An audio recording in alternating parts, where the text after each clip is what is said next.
Evangelho segundo escreveu o evangelista Lucas, capítulo 8, a partir do versículo 19. Vamos ler 3 versículos apenas, do 19 ao 21.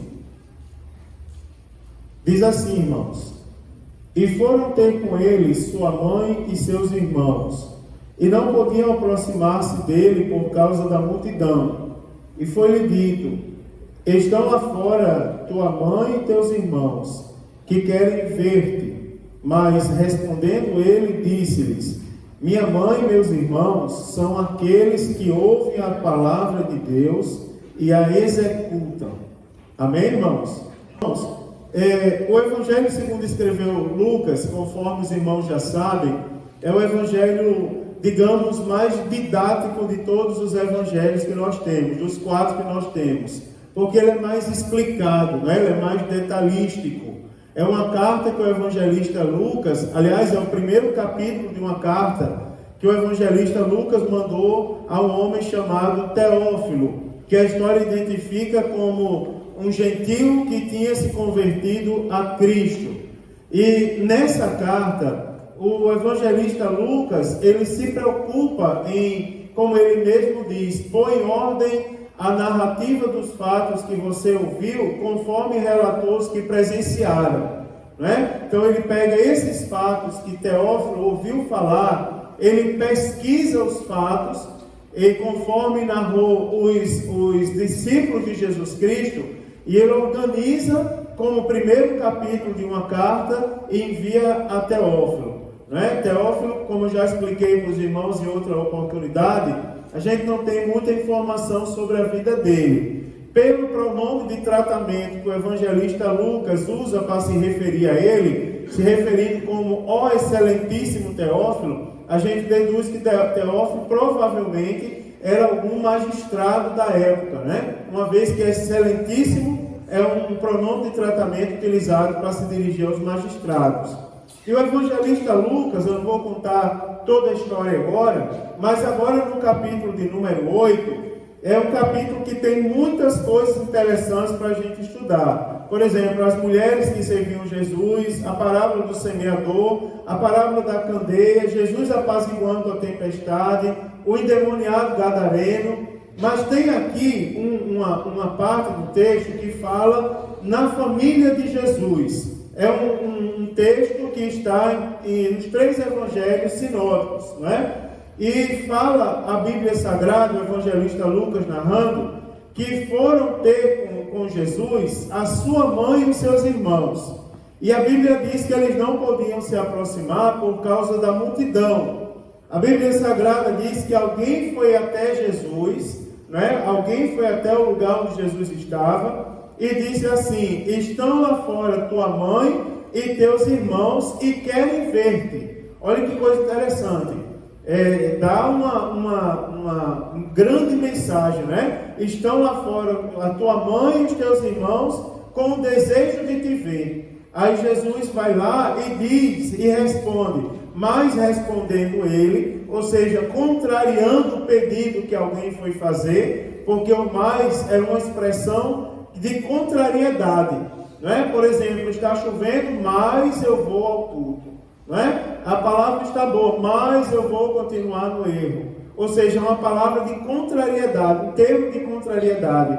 É uma conjunção adversativa nesse caso. E aqui diz assim, ó, mas respondendo Jesus, ou seja, contrariando o pedido que fizeram a ele disse assim: Minha mãe e meus irmãos são aqueles que ouvem a palavra de Deus e a executam. Olha que coisa interessante que ele diz: a minha mãe e os meus irmãos, ou seja, os membros da minha família, são aqueles que ouvem a palavra de Deus e a executam, ou seja, a colocam em prática. É aqui que eu quero começar a tratar alguns assuntos com os irmãos essa noite. Semana passada eu comecei a falar da vida cristã e eu falei para os irmãos a necessidade que nós temos de sermos obedientes à palavra de Deus. E comecei, irmãos, a falar alguns princípios essenciais para a vida cristã. Falei do princípio da fé, falei do princípio da licitude e da conveniência. E hoje, irmãos, para continuar essa história, primeiro eu falei semana passada, eu quero retomar hoje. Primeiro eu vou tratar o assunto de outras correntes doutrinárias que nós temos em nossa volta. E se nós não tomarmos cuidado, elas passam a fazer parte do nosso meio. Daí os irmãos vão entender o porquê de algumas atitudes que foram tomadas no decorrer da história e até algumas atitudes que nós tomamos nos dias de hoje para proteger a igreja. Irmãos, é assim, nós não estamos só. Nós temos como regra de fé e prática a Bíblia Sagrada. E nós procuramos obedecer a Bíblia Sagrada da maneira como ela é, da maneira como ela está escrita. Mas acredita, irmãos, que tem pessoas que usam a Bíblia Sagrada para praticar erro? Acreditam nisso? Por exemplo, vou falar uma brincadeira para vocês que eu já falei outras vezes. Quando eu era líder da mocidade, os jovens pegaram o carro do irmão que iam pegar ele todo dia em casa, que era uma Paraty, e disseram, jogaram areia no motor, inclusive, para apagar um incêndio uma vez da Paraty, e disseram, pastor, é porque está escrito na Bíblia, não tomeis Paraty. Né? Então o carro do irmão Cláudio, naquela época, disseram, o carro do irmão Cláudio é amaldiçoado. E acreditem, irmãos, que tem pessoas que vivem nesse erro. Eu já falei para vocês também, que uma vez eu estava dando aula na escola dominical, foi na cidade de Fontes, era um distritozinho lá de Parnamirim, lembra? A cidade de Fontes era só uma rua assim, e eu fui dar aula na escola dominical lá, e eu lembro que eu brinquei, eu disse assim, irmãos, a Bíblia diz que Jesus tocou esquife, e foi tão bom a música que ele tocou, que o morto se levantou, que nem aquele filme era Jesus tocando e o morto dançando, se levantou e ressuscitou. Mas eu disse brincando. Aí levantou-se um irmão, Jolei, o senhor já de idade avançada, se tremendo todo e quis bater em mim, inclusive. Como é que você vem aqui cheio de teologia, zombar da palavra? Seu miserável, seu perdido. Está aqui na Bíblia Sagrada, Jesus tocou esquife, sim, rapaz. Lá em casa eu tenho um esquife também. Meu irmão, me perdoe. Eu pensei que não era esquife, eu pensei que esquife era um caixão que levava o defunto. Me ensinaram errado. Aí ele disse assim, não, esquife é um instrumento, rapaz. Eu tenho lá em casa, mas como é? Isso é como um violão, assim, redondo. Tá bom. Está dizendo, né? Mas eu me perdoe, meu irmão, eu me humilhei ali para ele, porque eu vi que ele levava a sério a história do esquife. Irmãos, acreditem, que em nossa volta, estou falando uma brincadeira, mas em nossa volta tem pessoas que pregam falsas doutrinas baseadas na palavra de Deus. E se a gente não cuidar, vem para a nossa igreja, vem para dentro da nossa igreja, tá certo? Por exemplo, a ideia de que o crente deve ser tolo, que o crente não deve estudar. Eu já falei outras vezes, a Bíblia diz que alguns Deus tomou por profeta, pastores, evangelistas, doutores, e ainda tem pessoas que caem no engano e dizem, irmão, não importa quanto tempo você estudou. Lógico que para ir para o céu não importa. Agora, onde que isso não faz a diferença para a gente ser usado por Deus? Por exemplo, na pregação do Evangelho. Irmãos, faz uma diferença grande. Não ser doutor, não quero que ninguém seja doutor, estou dizendo estudar a palavra de Deus. Se aprofundar na palavra. Aqui no versículo 21, nós vamos ver, irmãos, que nós não estamos só. Versículo 21 tem uma coisa interessante aqui, na resposta de Jesus, é quando ele diz, minha mãe e meus irmãos, ou seja, a minha família, são aqueles que ouvem a palavra de Deus. Olha que coisa interessante, isso tem uma questão ativa e uma questão passiva. Tem uma questão para quem fala e para quem escuta. Por exemplo, irmãos, para quem que você está emprestando os seus ouvidos? Eu não tenho nada contra quem é usado por Deus, até porque eu sou pentecostal, irmãos. Eu gosto de ser usado por Deus e gosto que Deus use os irmãos também. Já domingo eu dizia, cadê os irmãos que marcham na igreja? Não é, irmãos? Eu gosto disso. Agora preste bem atenção, irmãos, que nós não podemos viver no engano. Nós devemos procurar, irmãos, pessoas e locais, o lugar que a gente frequenta deve ser lugar, irmãos, que nos proporciona ouvir a palavra de Deus. É uma pergunta que as pessoas fazem, qual é a igreja ideal para eu ir, para eu frequentar? É a igreja A, B, C? Eu toda a vida respondo: é a igreja que prega a genuína palavra de Deus. É a igreja que abre a Bíblia e ensina a Bíblia para você do jeito que ela é. Essa é a igreja ideal para você frequentar. Agora, irmãos, não é só ouvir. Já hoje de manhã no culto matutino eu falei: o que adianta a gente buscar Deus em oração, não é? E ser ali, estar em todas as campanhas de oração, se a gente não se esforça para andar em retidão de acordo com a palavra de Deus? Não é, irmãos? Aí está faltando alguma coisa. A Bíblia diz: crescer na graça, mas também no conhecimento. Muita graça sem conhecimento gera emocionalismo. Muito conhecimento sem graça gera pessoas muito inteligentes, muito formais, mas que não creem nas coisas de Deus. Agora, graça e conhecimento gera o que, irmãos? Poder de Deus para a salvação de todo aquele que crê. Sabe por que poder para quem crê? Poder fala da graça e crer fala do conhecimento, não é? Então, poder de Deus para todo aquele que nele crê. E Jesus, ele responde isso: quem faz parte da minha família? São os que ouvem a minha palavra e também praticam a minha palavra. Ou seja, se esforçam para praticar a palavra de Deus. Você vê que num trecho tão pequenininho tem uma grande mensagem aqui, irmão, de 1h30 para você desenvolver. Até você explicar de pessoas que estavam do lado de fora querendo ver Jesus. Pessoas que supostamente eram da família. E Jesus responde, diz assim: olha, você quer ser da minha família? Então escute a palavra de Deus. Não é qualquer palavra, é a palavra de Deus. E põe em prática a palavra de Deus. Não é? Ou seja, quem é que vai entrar para o lugar onde Jesus está? Quem se enquadrar nesses requisitos. Agora, para nossa surpresa, existem algumas correntes. Eu vou falar algumas correntes e alguns princípios. Próxima semana eu falo alguns também. Por exemplo, hoje eu separei para falar para os irmãos sobre o antinomismo. O antinomismo é uma corrente doutrinária que prega, irmãos, a ausência total de normas. Tá certo? Prega a ausência total de normas.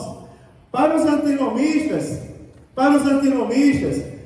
vale, irmãos, não existe necessidade de normas para serem obedecidas. Aí você já vai pensando: você conhece alguém na igreja, você já viu alguém na igreja que fala isso? Que não está na igreja para obedecer normas? Que não existem normas para ser obedecidas? Eu faço a minha maneira de ser. Por exemplo, eu cheguei aqui na igreja, eu assumi essa igreja, e com o tempo eu senti falta de alguns irmãos. Eu fui atrás dos irmãos. E o irmão falou para mim assim: pastor, agora eu estou indo no culto das 17 lá da Templo Central. Eu disse: mas por que na igreja em cima da sua casa? Você vai para o culto? Não vou mais ficar lá, porque eu já estou há muito tempo naquela igreja. Estou há muito tempo ali vendo a mesma cara. Eu digo: não, você tem que ficar perto da sua casa. Não, vou para onde eu quiser. A vida é minha, eu faço dela o que eu quiser. E no culto das 17 tem ninguém que pegue no pé da gente. A gente vai do jeito que está, a gente fica e recebe bênção de Deus. Já pensou a resposta que me deram? Você observa, o antinomismo, ele diz assim: tudo depende das pessoas, depende das circunstâncias. Ou seja, você faz as suas normas.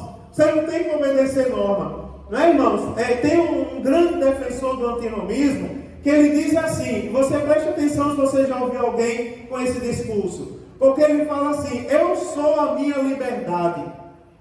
Um grande defensor do antinomismo, por sinal, o maior que nós temos notícia na doutrina, ele diz assim: eu não sou nada no céu, nem certo nem errado, nem alguém para dar ordens. Ele diz: não sobrou nada no céu. Nada no céu é certo nem errado. Não existe no céu quem possa me dar ordem. Eu faço o que eu quero. Aí ele diz assim: eu estou condenado a não ter outra lei senão a minha. Veja que perigo é o antinomismo. É um perigo. Por exemplo, se nós pegarmos o texto de hoje, Jesus diz assim: a minha mãe e meus irmãos são aqueles que ouvem a minha palavra e a executam. Me diga uma coisa: onde se encaixam os antinomistas? Tem pessoas, irmãos, assim. Quando você vê alguém que está com o seguinte argumento: placa de igreja não salva ninguém. Quando você vê alguém que não quer compromisso com a igreja, começa daí. Pode ter, irmãos, pode ir atrás que você vai encontrar um traço do antinomismo. São pessoas que geralmente estão em pecado e elas começam a atacar, por exemplo, a placa da igreja, dizer que a placa da igreja não leva para o céu. Geralmente quem leva para o céu é Jesus. Mas a placa da igreja, já expliquei para os irmãos a importância, mostra o caminho. E o caminho que leva à salvação. Indiretamente, pelo princípio fundamental da lógica. Irmãos, não é se leva à salvação, a placa salva ou não salva? Na verdade, é só a gente pensar um pouquinho. Agora você vê pessoas dizendo que não, são argumentos antinomistas, eu mando em mim. Contraria até mesmo o que o próprio Jesus fala. Cuidado, irmãos, com esses argumentos. A gente pode ir para a Bíblia Sagrada, isso é uma blasfêmia contra Deus.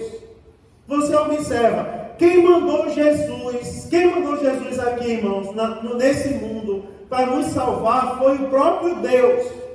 A Bíblia diz que Deus amou o mundo de tal maneira, que deu seu único Filho para que todo aquele que nele crê não pereça, mas tenha vida eterna. Mas acreditem, tem pessoas que estão ali apostatando da fé, zombando de Deus. Mandou Jesus, mas não estou nem aí para ele. Você observa com quem estão brincando.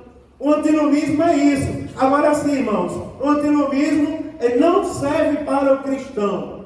Nós temos que ter cuidado. Eu, irmão, entrei em conflito com um companheiro outro dia, porque ele pregou em cadeia internacional, pregou na internet, dizendo assim: irmãos, chega de vocês buscarem um Deus de mandamentos, busca um Deus que seja Pai. Aí eu disse para ele, eu liguei para ele, eu disse: como é essa história? Tu pregou ali que eu não entendi. Dizendo para os irmãos pararem de buscar um Deus de mandamento. Ele disse: é porque chega, pastor, não aguento mais. Servir a Deus porque tem que obedecer mandamento. Toda hora tem um mandamento. Toda hora tem um versículo para a gente se enquadrar. A gente tem que ser um pouquinho de filho. Eu disse: como é essa história de ser filho? Aí ele disse: é assim, o filho, ele quer fazer uma coisa errada, aí o pai diz assim: não, meu filho, não faça não. Aí o filho cisca ali. Aí o pai diz: tá bom, faça só um pouquinho, eu vou deixar, aí eu vou lhe perdoar depois. Aí ele diz: a gente tem que ser um pouquinho de filho. Misericórdia, olha a Bíblia como está pregando.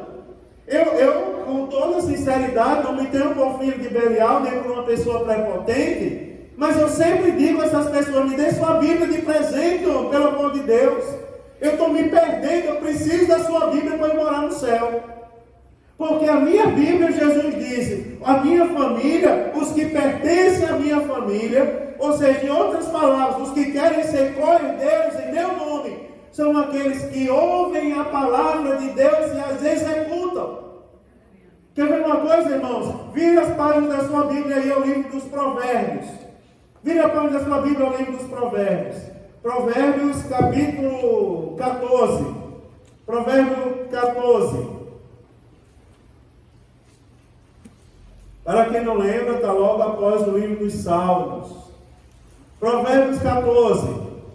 O versículo de número 12. Olha o que está escrito aqui. Provérbios 14, 12. Diz assim, há caminho que ao homem parece direito. Nós conhecemos esse versículo. Se você não sabia onde ele está, você pode marcar aí com sua caneta. Olha só, há caminho. Ou seja, não fala de caminhos, fala de caminho. Há caminho que ao homem parece direito. Olha que tal não está falando do antinomismo. Porque ele diz assim: há caminho que ao homem, né, marido, parece direito. Ou seja, há caminho que o homem pensa pelo seu próprio entendimento que é um caminho direito. Mas olha o que a Bíblia diz: mas no fim dele são os caminhos da morte. Ou seja, no fim dele tem os caminhos da morte. Isso é muito interessante, irmãos. O caminho que leva ao céu não é um caminho largo, é um caminho estreito. Nunca esqueça isso. Não é um caminho largo, não é um caminho que pode tudo. Ainda é um caminho estreito. A porta não é a porta larga, é a porta apertada, ainda é aquela porta pequena. Não é, irmãos? Olha, vou repetir o versículo. Olha como é bom a gente prestar atenção a cada palavra do versículo. Há caminho, H-A com acento agudo, é o verbo haver no sentido de existir. Não é? Eu posso falar que existe caminho que ao homem parece direito. Presta atenção, caminho que ao homem, ou seja, ao antinomismo parece direito, mas o fim deles são caminhos da morte. Ou seja, são os caminhos da morte. Olha que coisa perigosa. Agora vire as páginas da sua Bíblia, irmãos, a Eclesiastes capítulo 12. Eclesiastes capítulo 12. Eclesiastes é logo após os provérbios, irmãos. Capítulo 12, versículo de número 13.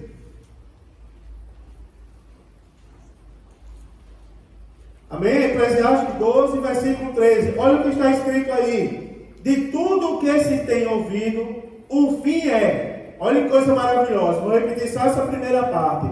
De tudo que vocês têm ouvido, o fim é o seguinte, ou seja, resume-se no seguinte: teme a Deus e guarda os seus mandamentos. Olha que coisa bonita, né, Tony? Teme a Deus e guarda os seus mandamentos. Ou seja, irmão, servir a Deus é ou não é guardar mandamentos? Teme a Deus e guarda os seus mandamentos. Aí diz assim, aí explica, ó, porque este é o dever de todo homem. Olha que versículo bonito para a gente fazer um banner e postar na internet, né? Teme a Deus e guarda os seus mandamentos, porque este é o dever de todo homem. Aí então volta aí ao livro dos Provérbios. Volta aos Provérbios, capítulo 4. Volta aos Provérbios aí, capítulo 4, versos de número 11 e 12. Provérbios 4, 11 e 12. Vão marcando aí, irmãos. Isso é muito interessante, são versículos muito preciosos. Aí diz assim, ó, Provérbios 4, 11 e 12. Olha só uma coisa maravilhosa. No caminho da sabedoria te ensinei, e pelas carreiras direitas te fiz andar. Por elas andando, não se embaraçarão os teus passos, e se correres, não tropeçarás.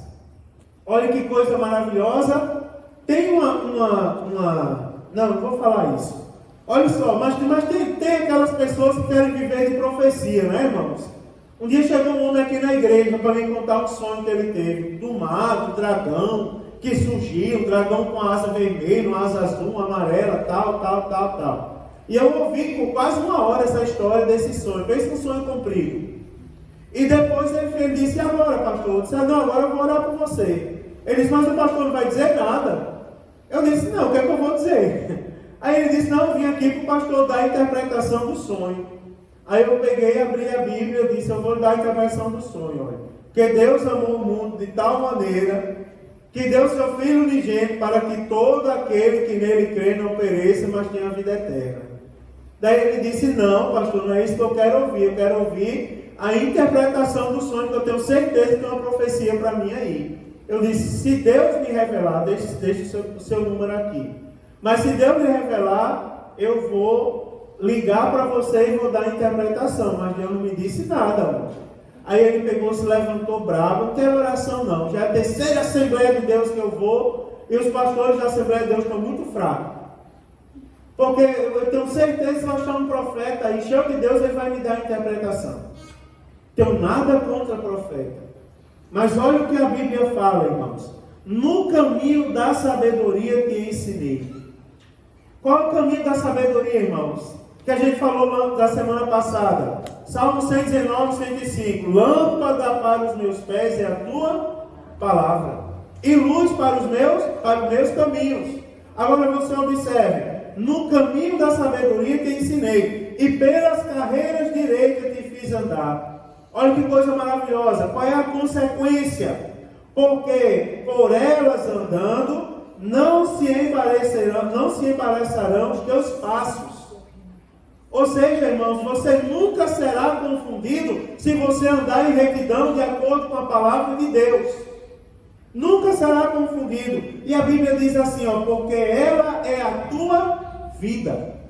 A palavra de Deus é a tua vida. Os caminhos, os mandamentos do Senhor é o que te mantém vivo. Parece que não é, mas é. Olha ainda Provérbios 6. Provérbios capítulo 6, versículo 23. Olha só que coisa maravilhosa. Isso é um argumento contra o antinomismo.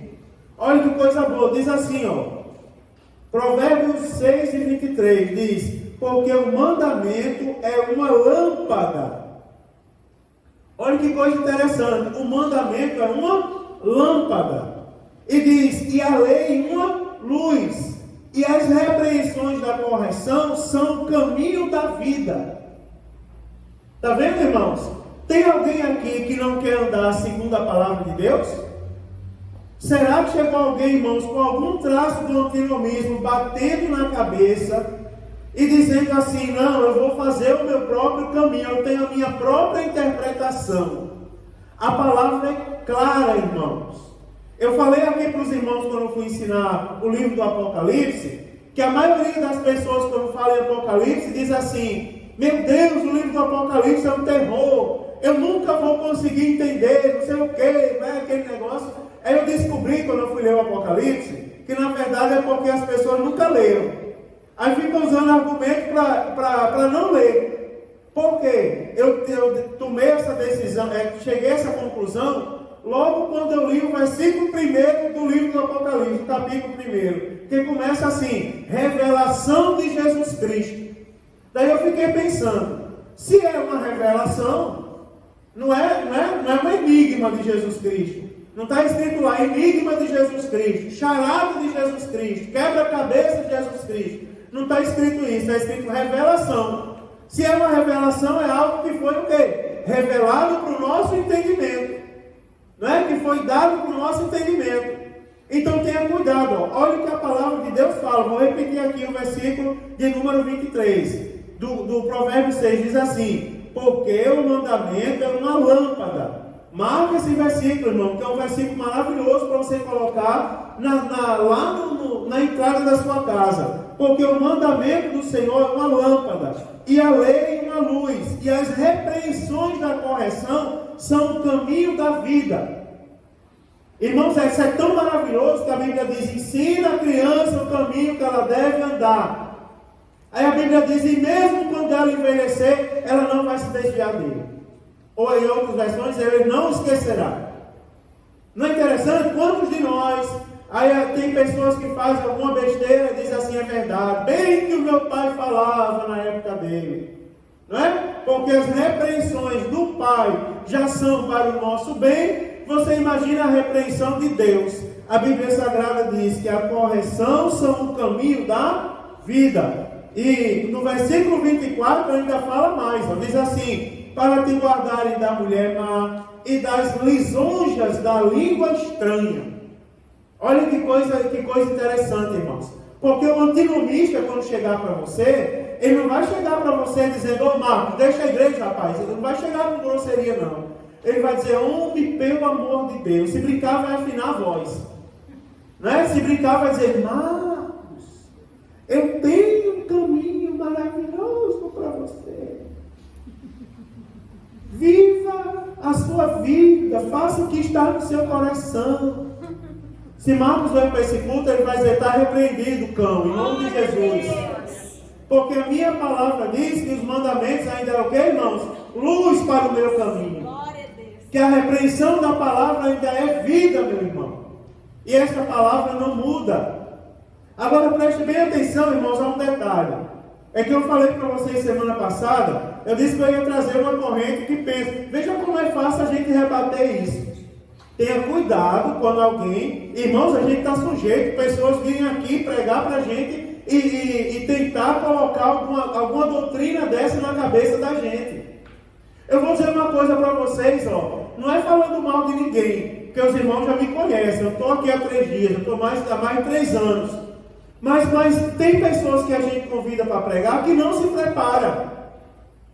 Há umas 2, 3 semanas eu fiquei meio assim... Porque estava aqui a banda tocando aqui, Sara cantando, e a igreja orando, uma glória de Deus tão grande no culto das 17, e eu olhei para o abençoado, foi convidado para pregar, pastor Pedro, estava sentado ali naquela cadeira, de perna cruzada, com um tablet na mão, passando os óculos aqui na ponta do nariz.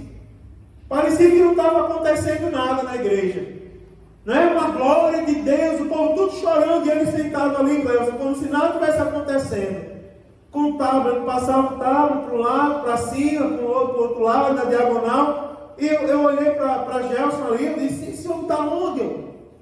Né? Ó, o fogareiro da igreja com vontade de pular aqui, né? Olhando os irmãos do Círculo de Oração ontem, faz uma oraçãozinha, já tem um pulando lá, feito pipoca. Eu com vontade de pular e o homem sentado ali, perna cruzada. Aí depois do culto eu falei com ele, queria pregar no culto das 19 também, eu não estaria no culto das 19. Eu disse: irmão, assim, ó, quando a igreja estiver adorando, rapaz, adore também. Porque tu veio pregar e a igreja fica observando o pregador. O pregador vem como uma estrela, só faz o show na hora que vai pregar. Não, pai, tem que ser um adorador. Aí ele disse assim: pastor, eu vou dizer ao senhor o que aconteceu. É porque eu não tive tempo de preparar uma mensagem. Olha só. Na verdade, essa história de não ter tempo é conversa fiada. Na verdade, não preparou a mensagem, pronto, né? Veio pregar qualquer coisa. Aí ele disse: só quando eu cheguei aqui, que eu vi o nível espiritual da igreja, eu disse: se eu pregar qualquer coisa, eu vou me dar mal. Aí eu sentei ali e fui procurar uma mensagem assim, que eu pudesse pregar uma coisa boa da Bíblia para entregar para a igreja. Eu fiquei pensando, irmãos, quantas pessoas a gente sabe quando a pessoa assume a tribuna da igreja e não tem uma mensagem para a igreja. E essas pessoas ficam como antinomista, começam a inventar bobeira, começam a pregar coisa abóbora que não deveria pregar. Cuidado, irmãos, com essas histórias. Se alguém disser algum dia que a palavra de Deus está errada, eu quando dirigi a Colombo, Caleb, você era de lá? Quando eu dirigia a Caleb era pequenininho assim, como Mário Newton na época da Colombo. E lá na Colombo, eu lembro que uma vez eu chamei uma pessoa para pregar, não foi, Thaís? Eu juntei dinheiro, trouxe um camarada de longe. Primeira coisa que ele disse quando pegou o microfone foi: ô, meus irmãos, eu não sou obrigado a obedecer tudo que a Bíblia manda, tudo que a Bíblia está escrito na Bíblia, eu sou obrigado a concordar. Eu disse: misericórdia. Eu disse atrás dele: sente, pelo amor de Deus. Naquela época eu era mais atrevido, né, Caleb? Eu já estou mais frouxo. Mas eu disse assim: sente, pelo amor de Deus. Daí ele pegou, olhou para mim, percebeu o que tinha falado e refez o seu discurso. Já pensou? Eu venho aqui ensinar para os irmãos: não, eu não sou obrigado a concordar com tudo que a Bíblia fala. Você está entendendo da gente identifica o antinomismo?